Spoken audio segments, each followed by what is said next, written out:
Hey, folks, Roland Martin here. Glad to be with you. Roland Martin Unfiltered, broadcasting live from New York City, coming up on our Friday, December 7th, 2018 edition.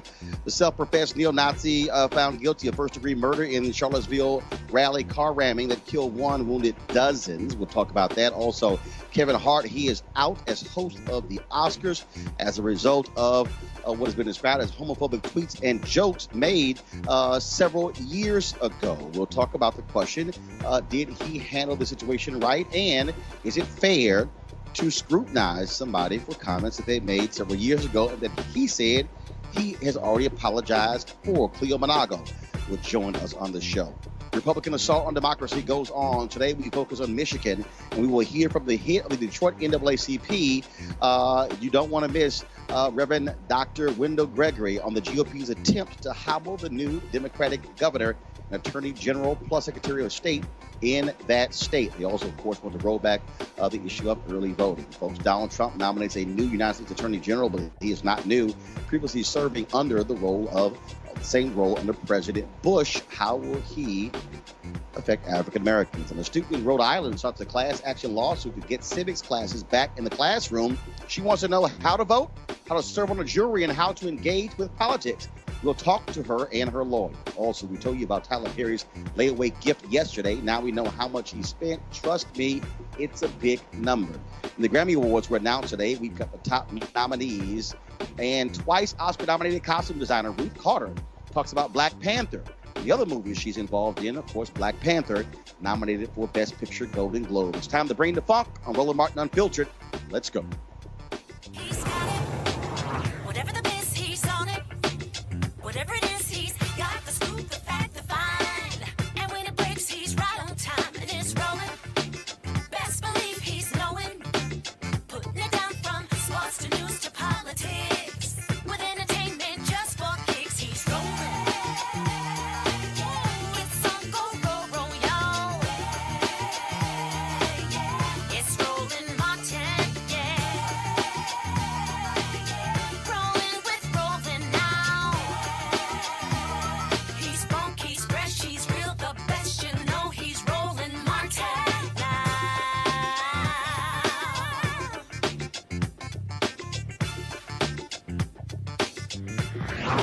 Martin.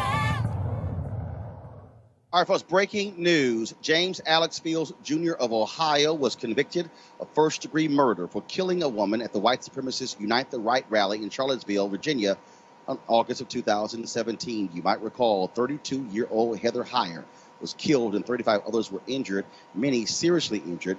The jury found that Fields, a self-described neo-Nazi, acted with premeditation when he backed his Dodge Challenger down a narrow downtown street, which was crowded with counter-protesters. Again, he has been found guilty as we speak right now. There are folks who are assembling outside of the courtroom there protesting exactly him, even though he has been found not guilty. And so I'm pulling up right now a feed as I'm looking at it right now on ABC News and other feeds as well, as folks are demonstrating outside of the courtroom and chanting happy about him being found guilty. And so again, we are watching that right now. So if our folks let me know, we pull up some other feeds on Twitter, we actually will have an opportunity to see that. But again, he has been found. So again, this breaking news coming down literally in the last hour.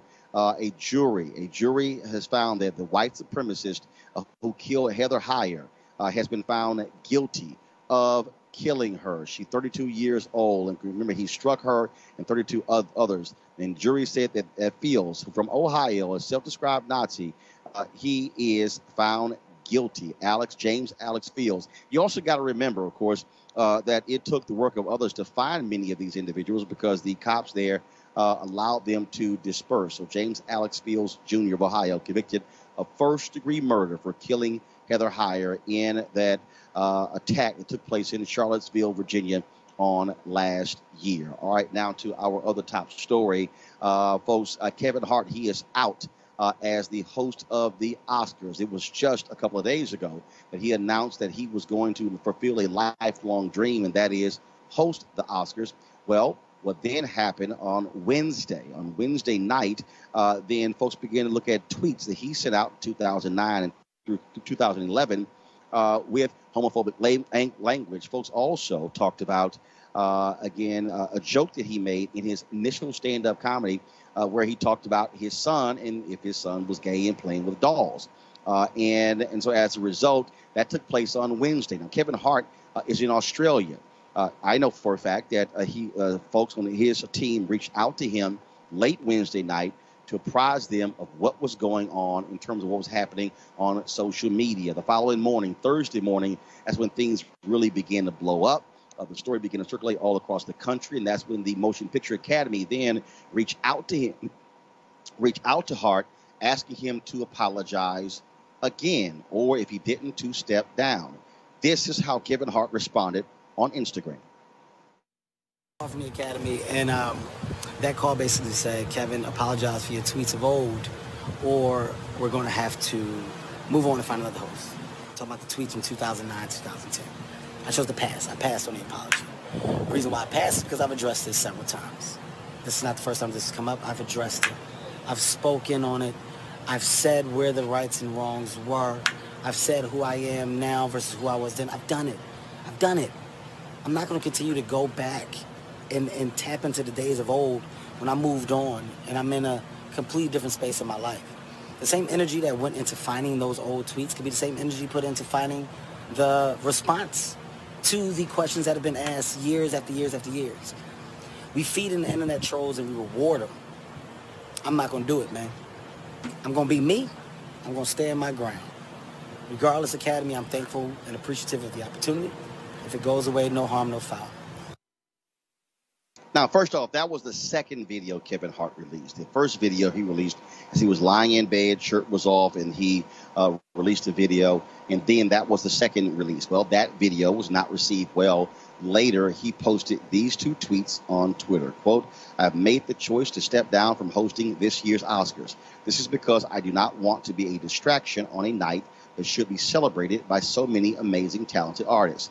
I sincerely apologize to the LGBTQ community for my insensitive words from my past. I'm sorry that I hurt people. I'm evolving and want to continue to do so.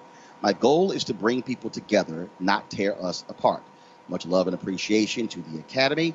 I hope we can meet again. Now this thing began to spread like wildfire all across social media. And Kevin and his team were trying to figure out how they would respond to this.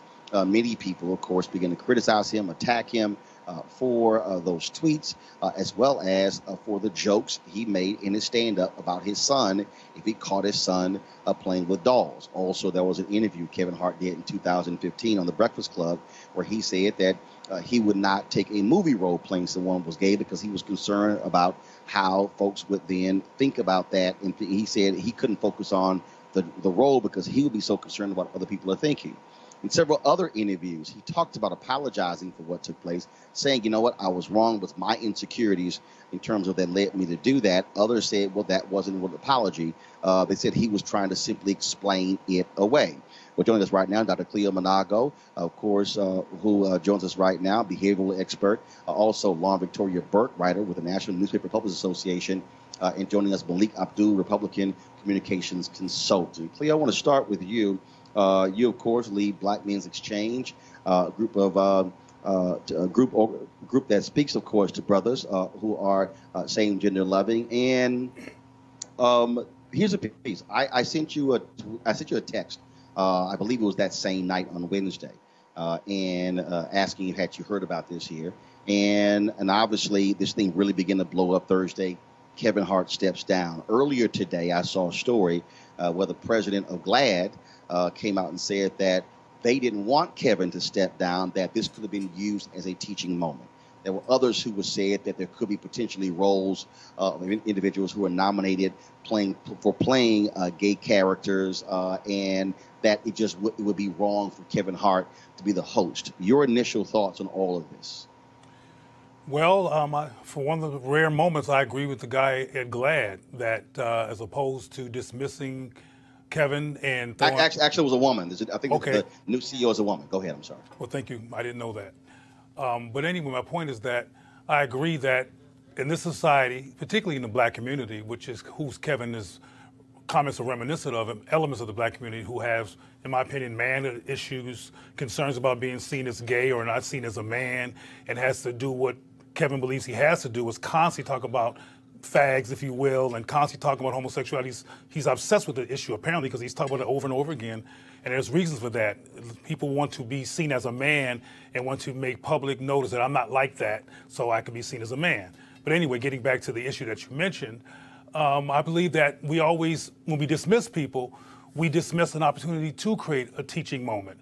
But the teaching moment, I think, when it comes to Black people, needs to be very specific. Like I said before, sometimes what we call so-called homophobia among Black people is really Black masculinity anxiety, because the society has done some damage to Black men, including more recently with the police murders, but we can go back, further back we go, we see torturous behavior toward Black men. So there's often hyper-masculinity, hyper-investment in being seen as a man, as I said before. So when you create those educational moments for Black people in particular, we have to deconstruct why we have these reactions and why there's such an obsession with disassociating from homosexuality, even when it's not the topic. So here's the question, Cleo, that here was Kevin Hart sent a tweet out also included in his stand-up act. And you have people who are saying Kevin Hart was wrong. He should not be making gay jokes. So the question is this. When you look at comedians, they make jokes about Black people. Mm-hmm. They make jokes about women. They make jokes about gay people. They make jokes about politicians, political parties. So the question is, can comedians make gay jokes?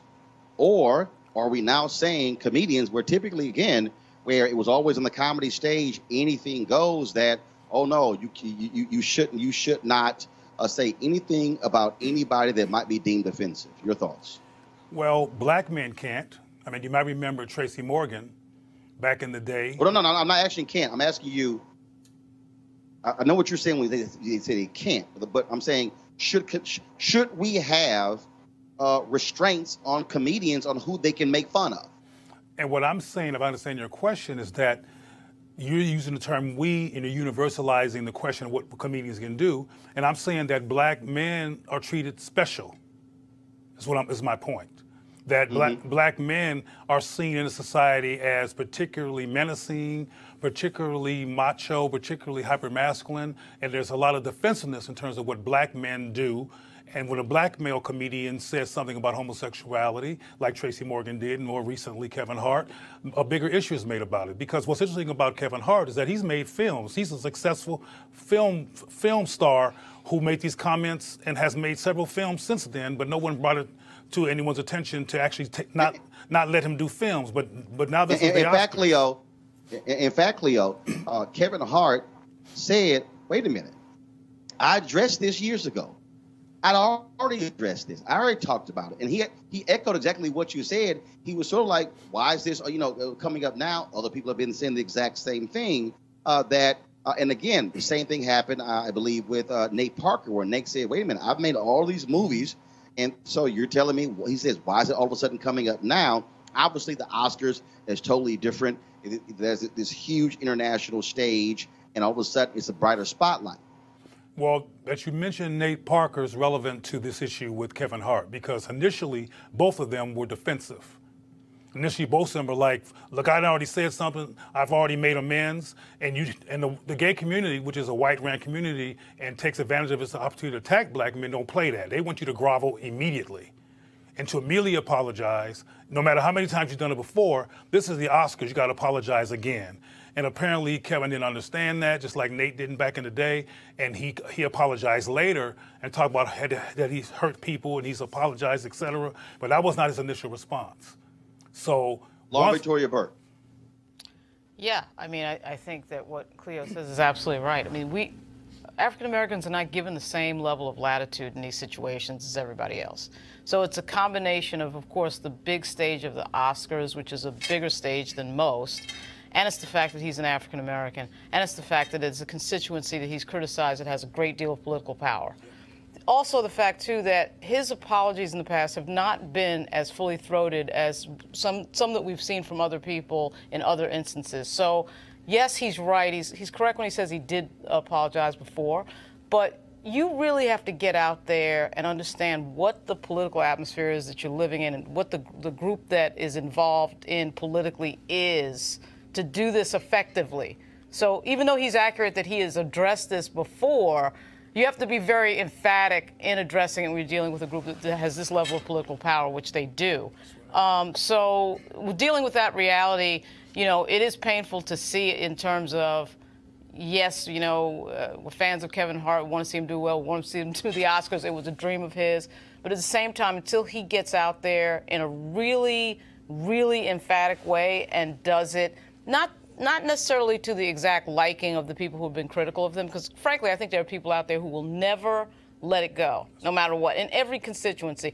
Also, I actually think, too, whether it's African Americans, gays, or anybody else, this whole teachable moment thing, I think, is slightly ridiculous. You don't leave it to the person saying the thing to teach you anything. If we did that as African Americans, we would never be doing anything. We don't leave it to the people who criticize us, who've been racist against us, to teach us anything. I don't allow, and nobody allows anyone saying anything critical or racist to define who we are as individuals. It's ridiculous. So I did catch the president of GLAAD this morning. I think she was on MSNBC. And I thought, why do you need Kevin Hart to give you a teachable moment? You either know who you are as a person and you respect who you are as a person, and that's it. You don't need Kevin Hart to define that for you one way or the other, whether he's hosting the Oscars or not. So I thought that whole ask was sort of ridiculous. But the Kevin Hart that we saw on the video and the Kevin Hart that we saw on the tweet are two different Kevin Harts. The one on the video is the real person saying, I'm sick of this, I'm tired of it. And that is the real person who understands that, I've said something apologetic and I don't want to repeat it again and again. The other Kevin Hart in the tweet is the guy that took control and said, okay, I'm tired of this, I'm going to withdraw. He really actually took control of the situation and withdrew before they sort of got rid of him, which is really sort of a power move in a way. Well, here's what he said. He said, Malik, that their deal was either you apologize or you're not going to be the host. He said, I'm not going to apologize. And then he said, "It's up to you." He then, of course, so remember, if you play the video back, he essentially says that they gave him the option. He says, "I'm not going to apologize," and then y'all do what y'all going to do. Then, of course, he later draws and then still issues an apology. Remember, in 2012, Brett Ratner was supposed to be the director of the producer, the director of the Oscar telecast. He made a gay slur at some industry event. Eddie Murphy was very close to Brett Ratner. Eddie Murphy was supposed to host that year. They forced Brett Ratner out. Eddie Murphy resigned and stepped down and said, I'm not going to be host. He was in a sense standing in solidarity with Brett Ratner. So Malik, I'll ask you your thoughts about all of this, but I'll ask you as well. The question is this. Comedians say all sorts of things. Comedians say things about, again, everybody. If you watch Lisa Lampanelli, she talked about black people, white people, gay people, everybody. The late Don Rickles was known to be Mr. Un-PC. Joan Rivers, too. Say it again? Joan Rivers as well. Yeah, Joan Rivers, of course. Look, if you go back, and if you want to talk about, again, Malik, I'm going to pull you in. You want to talk about that standard. The question is, if Bernie Mac was alive, and when he did his King's comedy routine, where he talked about one of his nieces or one of his nephew, one of these being gay, the question is, would Bernie Mac be criticized and made to apologize? So Malik, just your thoughts on what people are saying that comedians should or should not and can and cannot say. Well, this is the first time I actually heard the comments by Kevin were today. I didn't know about what happened in 2011 and 2009. So when I see the video of him on Instagram saying that I've apologized enough, I say to myself, okay, well, I never heard it, so I don't know. I didn't hear that apology. As to your question about whether or not other comedians would be able to, whether Bernie Mac or others would, Richard Pryor, Eddie Murphy, of old, would be able to have the same comedic set as they had back then, I would say no. And the reason is because of the type of climate that we're in, the political climate that we're in. I said last week with Mark Lamont Hill, I said I was willing to give him the benefit of the doubt that what he said was not what he intended or how it came across to people. That's not where we are in our politics. Of course, as a Republican, I have to say, there are things that we have done, and a lot of it has become so political and it's toxic. So when a Republican says something, I think we should be willing to give them the benefit of the doubt and have those same teaching moments that Lauren mentioned, but we don't do enough of that. So now we have a climate that if Kevin Hart says something like this, we have to go after him. If Mark Lamont... But here's the thing, though. Okay, I want to put a pin right there. You said... if a Republican said this, are we now saying that the standard for a comedian is the same as the standard for a politician? Well, unfortunately, I think this is where we are. And when I say I think this is where we are, what I'm referring to is the online mafia mob or whatever you want to call it. A lot of these stories get pushed because someone tweeted it. So people report on what someone else tweeted, not the actual situation. So the reason that we're talking about this is because someone dug it up and said, okay, well, now this is an issue. But we do so much of that, and I think we do ourselves a disservice because we cover stories based on what's happening on social media. I don't know if a reporter actually went to Kevin and had this conversation with Kevin, or there was some real investigative journalism anything. No, here's what happened. Here's what happened. I'm going to tell you what happened. Kevin Hart announced on Tuesday that he was going to be the Oscar host. On Wednesday, tweets began to go out talking about this is what Kevin Hart tweeted in 2009, 2010. This is the joke that he made about his son, if his son was gay, in a stand-up act in 2010. The Guardian then writes a story. IndieWire writes a story, and then it's circulating. And it literally was, this thing was moving around 11 p.m. or midnight on Wednesday. Then, by around 8 or 9 o'clock on Thursday morning, it began to get picked up by Variety, by the Hollywood Reporter, by the Wrap, all the industry trade magazines, and then the story began to go to the next level.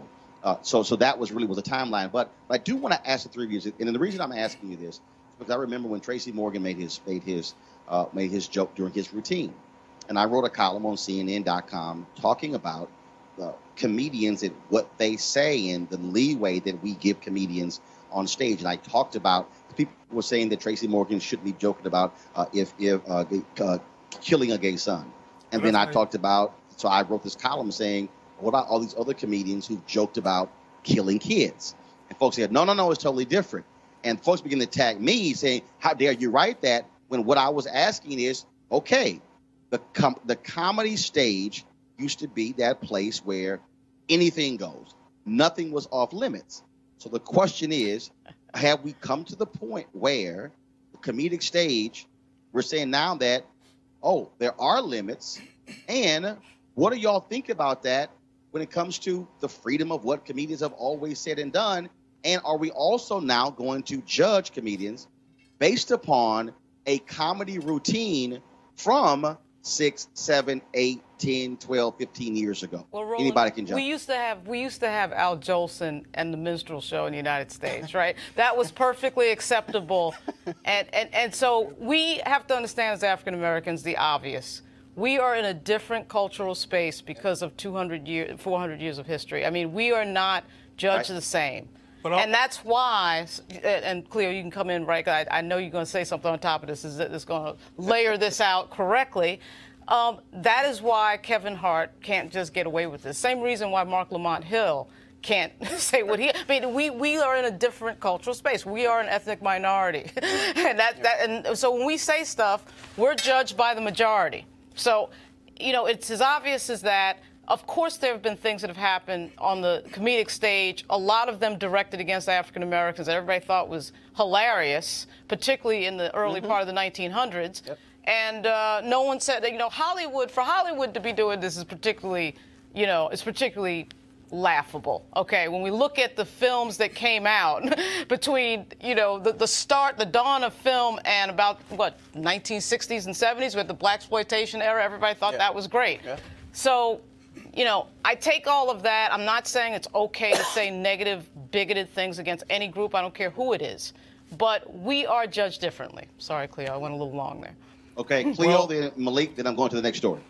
Well, she's correct. And I said that earlier, that we are judged differently, and which was my point in the first place. But I want to reiterate something that inspired by some of your comments, Roland, when you mentioned Lisa Lampanelli, and I mentioned Joan Rivers, and other people were mentioned. Back when Tracy Morgan was accused of what he didn't say, he didn't say he would kill his son if he was gay. And we don't have time to get into what really happened. It was the topic was bullying. And back at that time, bullying was the thing in the media, and he talked about if his son better not let himself get bullied. And that was the issue about my son better not come home, make himself look bad and being a victim and being bullied. And it was interpreted as something about gay. He didn't even use the word gay, Tracy, but he was targeted. And that's my point. I believe that that Kevin is being targeted. Lisa Lampanelli, who was alive and still alive back then during Tracy's time, Joan Rivers, these people say all kinds of horrendous racist and so-called homophobic things, but Tracy was the one who got attacked. So I want to reiterate the fact that there is special treatment here. I also want to make it real clear, though, that if you take the comments that Kevin Hart said literally, they're problematic. They're violent, they're rude, they're dismissive, they're oppressive. But he's a comedian, like Lisa Lampanelli, like the late Joan Rivers, and these other people that say horrible things about people all the time. So if we remove the context and replace it with racism, then again, what Lauren is saying becomes more relevant and more focused here in terms of why this man is in trouble now. And what I hope he doesn't do, I can say this real quickly, is go out and run behind the HRC's new executive director and do a Please Love Me and I Love You campaign. That's going to be real optically problematic for a brother to go around doing that. So if he does, so what you're saying, if Kevin Hart goes up there, he should be aligning with black folks who are saying to love him. No, I didn't say that. I'm just asking. Well, okay. I think that black people need to have a conversation about this issue.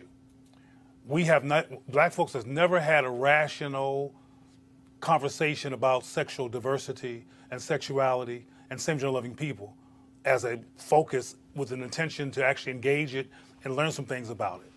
So part of what going on so that's what I'm saying. I mean, I don't care who Kevin hangs with. He don't got to hang out with me. You know, I don't need him to do that. But I do need people to be responsible. All right, folks, let's go to our next story. Let's talk about what's happening in Michigan, where the Republican-controlled legislature has passed laws that ties the hands of the incoming Democratic governor, Secretary of State, and Attorney General. Not only that, they are seeking to overturn proposals passed by voters that would allow persons to register to vote up until the day of the election. And they passed 2 bills that would water down another voter initiative.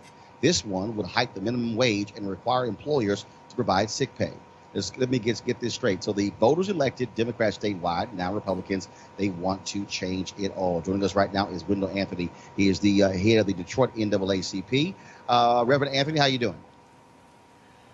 I'm doing fine, Roland. Thank you for getting my name right. This is Reverend Wendell Anthony, as you said. Begging my brother.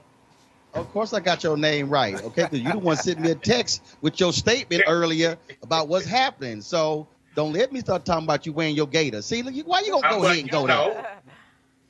All right. So, but here's what I'm trying to understand. What the hell is the point of voters passing an initiative if the legislature is going to say we don't have to follow it? Well, that's precisely what we're concerned about, Roland. This is the highest level of hypocrisy and deceit and treachery. It basically grows out of the fact that somebody didn't get the memo that the Democrats won the election in the state of Michigan, that they are trying to set themselves up to maintain their bases of power. We won the governor's office. We won the Secretary of State's office. We won the Attorney General's office and a number of offices underneath that. In addition to that, we had 2 bills, 2 proposals, Proposal 2 and Proposal 3. One dealt with the redrawing of the congressional lines so that you could not pack, stack, rack congressional districts in your favor, which means that even when you outvote the other folk, they still wind up winning because of the way they have constructed the congressional lines. We won that. We won it overwhelmingly. Everybody in Michigan wanted that to the degree that we need to move away from that. And we also won the greater access to the voting booth. In other words, we won the proposal which promotes the vote, which gives us greater access to the voting booth. You can vote early registration, even up until and including the day of voter registration. We passed those initiatives. Now the Republicans are a sense of anger, are a sense of trying to put themselves up in preparation for 2020, trying to reduce, trying to retract, trying to subtract, to eliminate the voting access and possibilities of people are maintaining their power and come with all these bogus proposals, these bogus bills in their haste to reduce the power and the impact of the incoming administration. It is the greatest heist. It is the greatest theft of political processes since let me get that right, since Jesse James and his brother Frank James were robbing trains in the Missouri territories. It is a theft of the highest order, and we cannot abide that. Well, and again, to look at this, I mean, I understand, first of all, we understand politics. And so what they're trying to do by tying the hands of the new Democrat governor, Attorney General, and Secretary of State. But those voter initiatives were not Democratic voter initiatives. Those were voter initiatives voted on by Democrats, Republicans, and independents. That is the will of the people. All of it is the will of the people. Roland, you're talking like you make sense, like this is based upon pragmatism, that this is based upon reality. You just talked about comedy with Kevin Hart and the situation he's in. Well, unfortunately, this ain't comedy. This is tragedy. This is a result of people plotting and strategizing, not only in Michigan, but in Wisconsin. They're doing the same thing. In North Carolina, 2 years ago, for the same reasons that we are objecting to this now, the federal courts have reversed and said what they did in North Carolina was unconstitutional. Yes, Republicans voted for Proposal 2 and Proposal 3. Independents voted for it. Democrats voted for it. Everybody voted for it who supported those proposals. Now, these rogue Republicans, and that's precisely what they are rogue Republicans who, if you really are talking about and concerned about voter fraud, this is Democratic fraud. They're using the guise of their majority in the House and in the Senate in Michigan to pass laws that are against the will of the people. I don't hear President Trump talking about we need a voter integrity commission. I don't see Chris Kobach leading the charge to say we need to come in Michigan and in Wisconsin and in North Carolina and other places to correct the wrongs that have been made. This is a short-term gain, but it's going to cause long-term pain. We must not, as a voting electorate, step back. We must step up. This is the kind of mess, Roland, and you know it. This is the kind of stuff that discourages people from voting. This is the kind of stuff that says, my vote doesn't matter. Why should I go to the voting booth? Why should I do what Reverend Anthony is suggesting to take my soul to the poll? Because they're ruining spirit in my soul. I'm simply saying that we cannot abide this. We are winning, y'all. If we were not winning, they would not be scheming and stealing and perpetrating these frauds upon the people. We are right at the edge of turning the corner in a whole lot of places in our country. We turned it in Michigan. We turned it in Georgia and in Florida. We won those elections, Roland. You know it as well as I do. They stole those elections. Ain't nobody talking about let's send the commission down there. We ain't heard Trump say nothing. I hear the sound of crickets. I don't hear nobody saying anything about the real fraud, the real deceit, the real thievery that's going on in our nation. If you really want to do something for democracy, then let the will of the people prevail. You might get over today, but tomorrow we coming right at you. Last question. The governor, Rick Snyder, he could veto these bills or he could sign them. He has 14 days to review them. I'm looking at the Detroit News, and he said what took place. This is the will of he said largely they've set their own course, talking about Republican-led legislature. And he said, I'm waiting to see what comes to my desk, and I'll review it in a thoughtful fashion. I'm going to look at it from what I believe is the best public policy answer for the state of Michigan, just like I have for 8 years. So is it time now? Is it your plan to put pressure on the governor to veto these bills that are passed? Absolutely, Roland. Not only to veto them if they get to them, but to not sign the bills. It's legacy time. Rick Snyder is on the way out. He carries with him the legacy of Flint, Michigan, who still and cannot get the kind of clean water and new pipes that they deserve. One of the communities in America that is still suffering after 2 to 3 years from poisoned water. You don't want to go out that way. Don't go out having turned the page on democracy by allowing this hypocrisy to prevail. We're asking the governor and calling upon him to do the right thing. He knows that within his own heart and within his scope of political acumen that this is wrong. This is a tragedy of the highest order. You remember, Roland, that when Nancy Reagan, First Lady under Ronald Reagan, was serving, she waged a campaign. It was doing what they call the war on drugs. Well, this is a war on democracy. And what did Nancy Reagan say when they were talking about how to defeat this? She said to young people all over the country, just say no. Well, Rick Snyder, Governor Snyder, when it comes to your desk, just say no. This won't go, and go out in a bang. Don't go out in a boom, to the degree that you did not exercise the right option and do the right thing. We must not be silent. We don't plan to be silent. We must keep the pressure on. Dr. King said it well. The time is always right to do what is right. Now's the time to do the right thing and vote no, and don't sign these deceitful, treacherous, fraudulent bills under the guise of expanding democracy when you're really lifting up hypocrisy. Reverend Wendell Anthony, of course, President, Detroit NAACP. I really, really need you, Reverend, to come out of your shell. Roland, I'm going to do the best I can. You know, I'm such a shy guy, and I force myself. But whenever I see you, I just get so inspired that I can't help myself. I appreciate it, Reverend Anthony. Thanks a bunch. All right, Doc. Take care. All right, thanks a lot. All right, folks, let's go to the issue of the criminal justice reform bill that is in the United States Senate. It looks like Mitch McConnell, majority leader, is doing everything he can to kill this. Of course, it was passed in the House. If the Senate passes it, Trump has said he will sign it. Earlier today, South Carolina Senator Lindsey Graham tweeted this morning. Just talked with President Donald Trump. He strongly believes criminal justice reform bill must pass now. He also indicated he supports putting criminal justice reform bill on year-end spending bill, which must include more wall funding. So now criminal justice reform is being held hostage to the wall.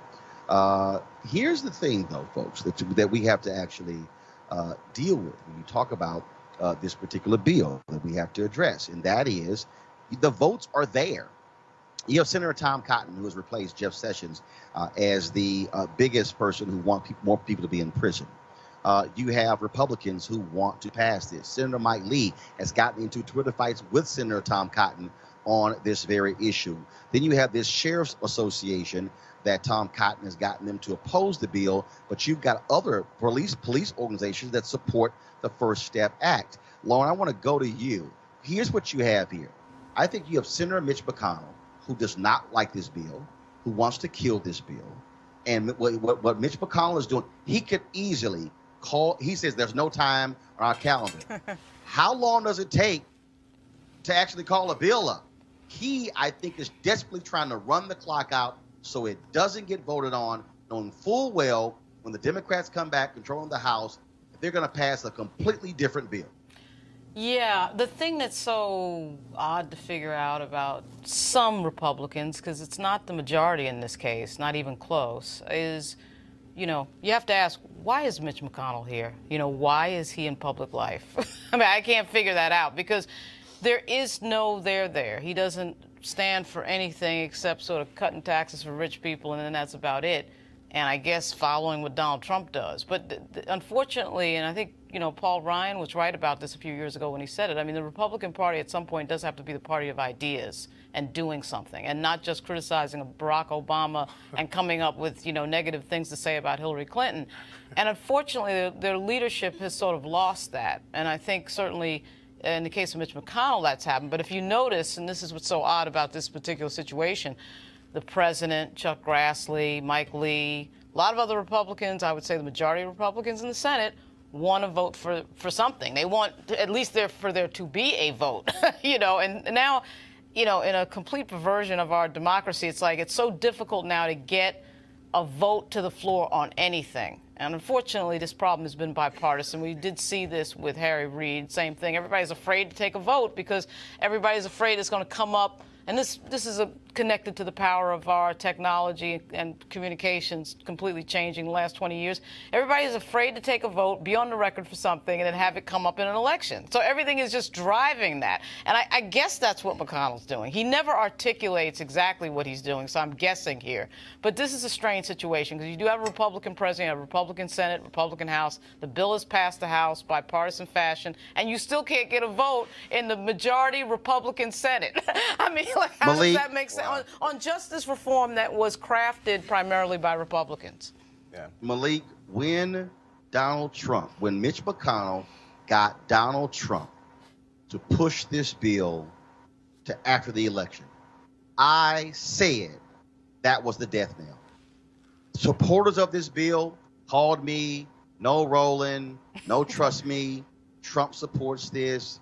He's going to get full force behind it. I said, don't do it.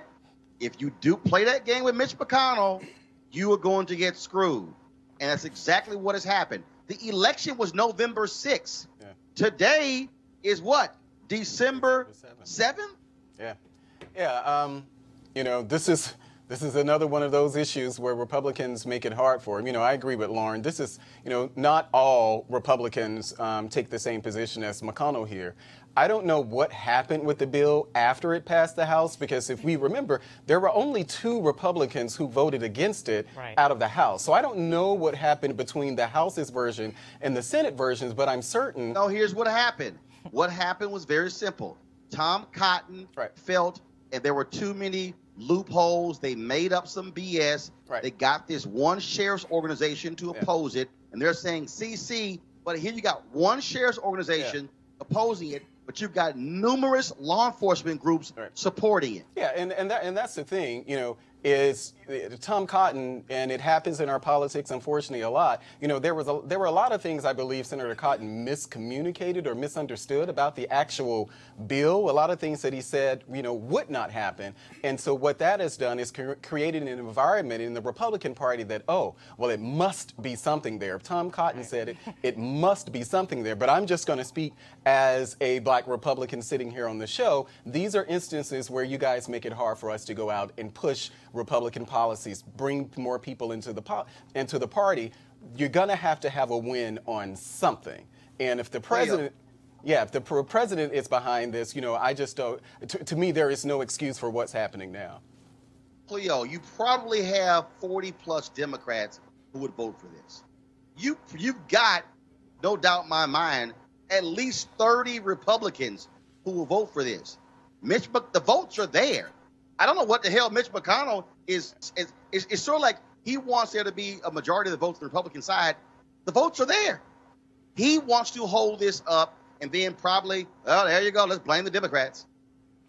Well, I must admit to all y'all, I don't know all the details about this that you're all talking about. I don't know the details of this scenario that you've asked everyone about, but I do believe that from what I see, the Republicans aim to win, and sometimes their attempts to win defy logic and defy what we would materially think is a good idea, but often they win recently. And I think that we want these people like McConnell to do the right thing, but I think he's trying to manipulate. And from his perspective, his manipulation is going to have some success. We will see. I mean, the thing is, though, it would be nice if there was a journalist that actually asked Tom Cotton, what are you here for? What did you run for office for? Right. What do you believe in?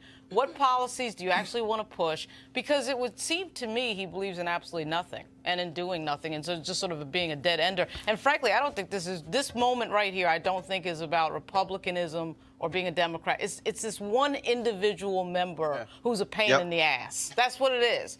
And it's just a weird Republican outlier. pain in the ass, though. Well, here's the deal, Cleo.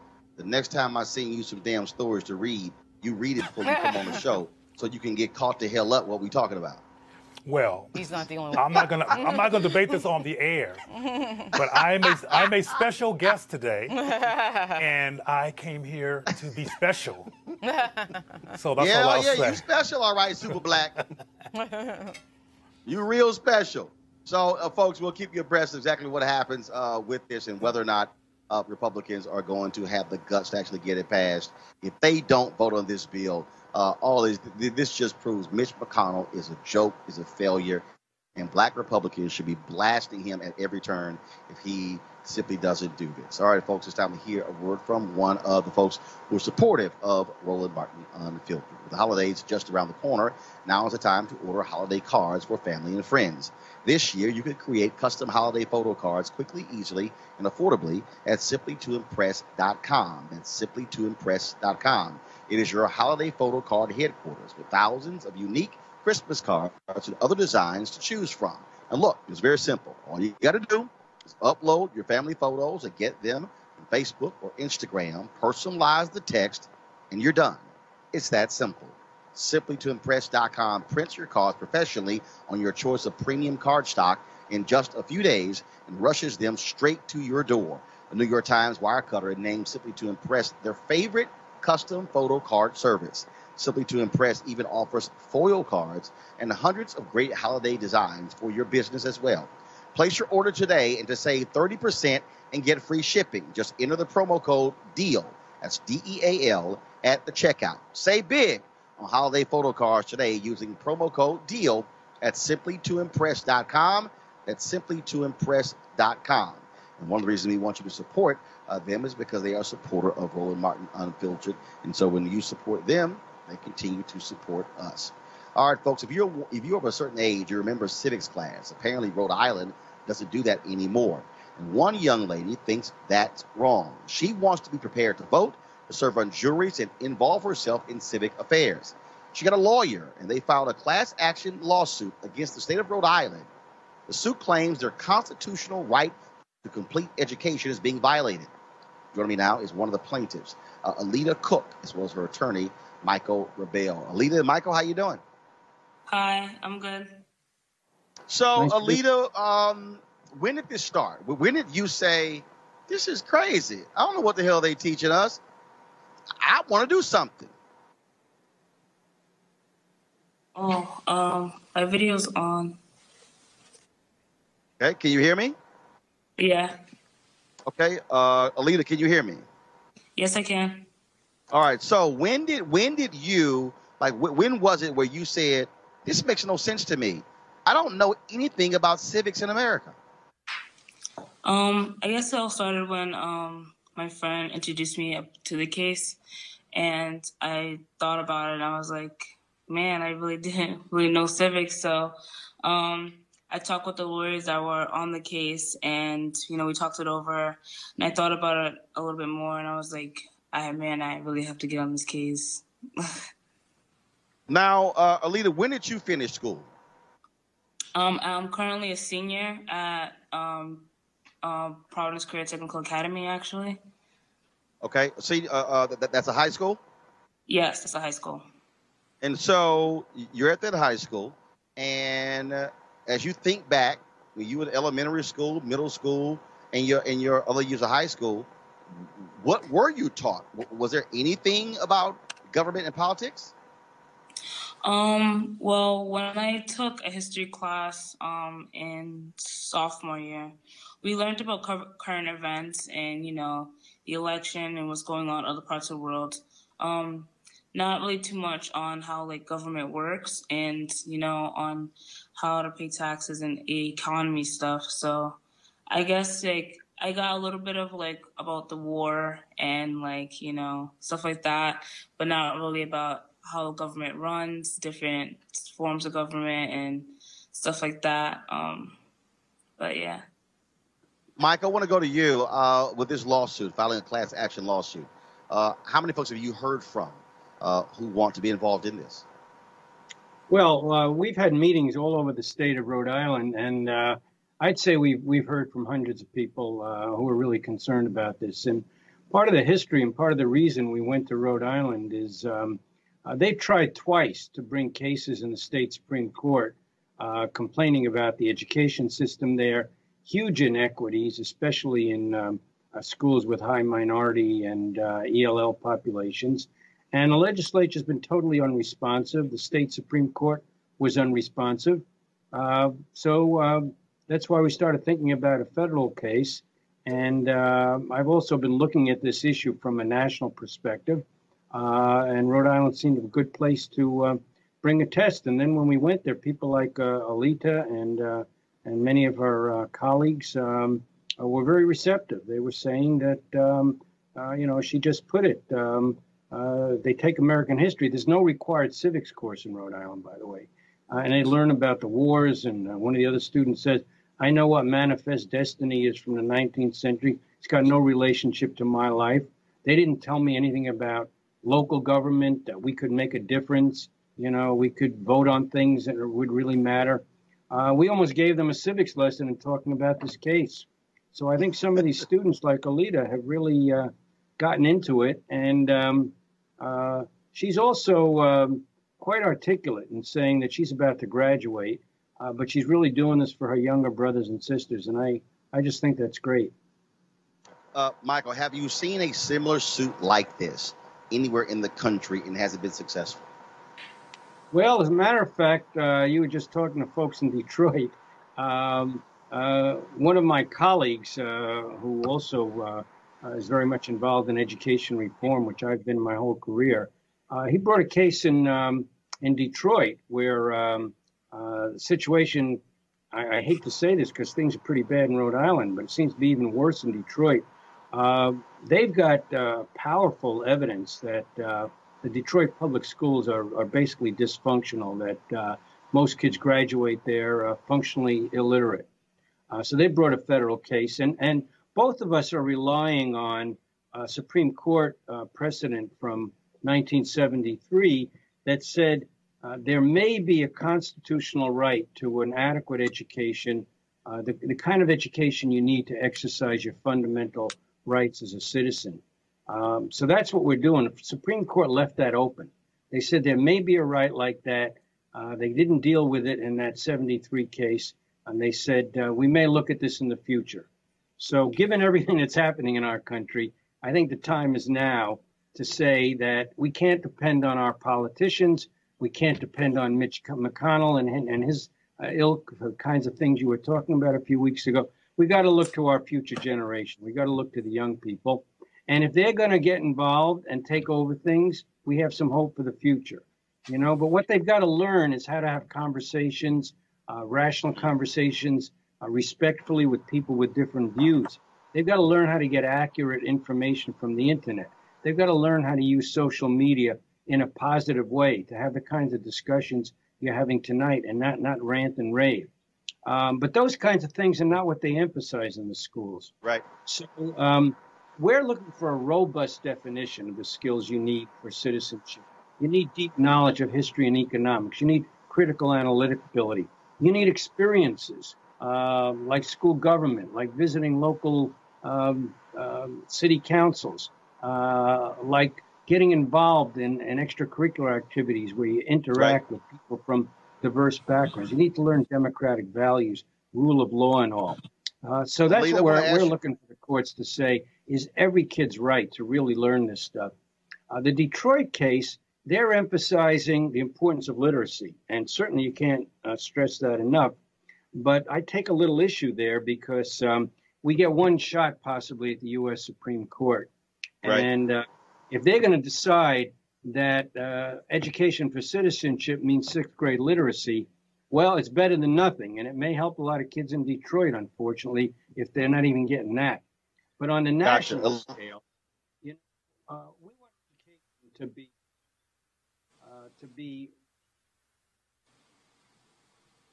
especially as you will in the high poverty, low income areas where kids like Alita are not getting a fair shake. Give them the kind of thing we're talking about is going to take let me ask you this question here. Michael, hold on one second. Lita, got to ask you this here in the final question for you. Your classmates, what are they saying? Are they saying, what are you doing involved in a lawsuit, or do they want to join you? Well, my classmates, my people in my school are really supportive about me doing this case. They think like, they heard me talk about marches and protests and activism work before, but I guess seeing me like in the New York Times and actually like seeing me on, you know, like through social media and hearing like about this case, they've been really supportive and like really got my back on this one, like saying like, you know, this case can really, you know, pass. Like I can really win this case. So I've been getting a lot of positive and feedback from this, and I'm extremely grateful for all the like people who have my back on this, my friends and family, and just like people who have reached out to me on this case. You know, even though I didn't think I will, you know, become quote unquote famous for this, but I'm just extremely humbled and, you know, blessed to get opportunity to speak my mind on this case. Well, we certainly appreciate you. We certainly appreciate you doing it, Michael. We thank you for being involved in this case as well. We'll be following it to its conclusion. But Lita and Michael, thank you so very much for joining us. Roland Martin Unfiltered. Thank you for having me.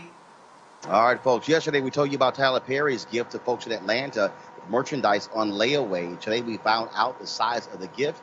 It totaled $434,000. Man, Madea hooked up y'all Christmas. And so way to go to the folks who had layaway at 2 Walmarts there in Atlanta. Folks, the Grammy Awards came out today. The nominations include some great musicians. And so leading is Kendrick Lamar with a total of 8 nominations, including Best Rap Performance, Best Rap Song, and Record of the Year. Right behind Kendrick is Drake with 7 nominations, including Record of the Year and Album of the Year. Next up, of course, is producer Boy Wonder with 6 nominations, including Producer of the Year and Record of the Year. Cardi B, 5 nominations, including Record of the Year and Album of the Year. Also with 5 nominations is Childish Gambino, including Record of the Year and Best R&B Song. Also Her, including Best New Artist and Best R&B Song. SZA rolling in with 4 nominations, including Best Rap Song Performance and Record of the Year. Toni Braxton has 3 nominations, including Best R&B Song and Best R&B Album. Tied with Tony are the Carters with 3 nominations, including Best Urban Contemporary Album and Best R&B Performance. My girl Layla Hathaway has 3 nominations, including Best R&B Album and Best R&B Performance. And so congratulations to all of them. And also so many other people actually got nominated as well. And I'm going to, so I got a text earlier, gospel artist Brian Courtney Wilson also picked up, I believe, I'm looking for his text, 2 Grammy nominations as well for Best Album and Song Performance as well. And so if you go to the Grammy website, you can check that out. All right, folks. Ruth Carter, she's being nominated for 2 Academy Awards for costume design and is likely to get a 3rd nod this year for Black Panther. And so we recently caught up with her at this year's Essence Festival in New Orleans. Before I roll that, I want to thank Cleo, Lauren, as well as Malik for being on our panel today. And so I'm going to go ahead. So we're going to play the Ruth Carter interview. Then I got to run out. I'm in New York City because, of course, my girl Kerry Washington is in the Broadway play American Boy. She's been American Son. I'm sorry. She's been hitting me up for the last 3 months saying, look, I got to come to New York to check this thing out. My understanding, she gives a major performance in this. It's also directed by Kenny Leon. And so I'm actually headed there. And so the play starts in 51 minutes. So I've got to run out and go to that. And so we appreciate all of you for watching us. And so here's our conversation with the great Ruth Carter. Folks, we're here at Essence Festival 2018 with Ruth Carter, of course. And everybody keeps saying Ruth Carter, Black Panther, but she's done a hell of a lot more movies than that. How many movies have you done in terms of costume? Oh, I don't think I've counted lately, but I think it's over 35. Right. So, I mean, and I say that because you're not new to this. You know, people all of a sudden like, oh, my God, because of Black Panther. No, you've been in this game. Yeah, I've been in this game for sure. Of 35 years, Malcolm X, 2 nominations, Amistad, Tina Turner, What's Love Got to Do with It? I've been doing this a long. I love what I do, so it doesn't feel like work. And then I looked up one day, and it was 35 years later. So what can I tell you? Are you amazed, though, how many people, again, because of the success of Black Panther, not only are they interested in the various African fashion elements, but also they now realize there's another aspect of Hollywood filmmaking that's not just a director or the folks who are in front of the camera. Yeah, it's really nice that the costume in Black Panther kind of brought costume design to light.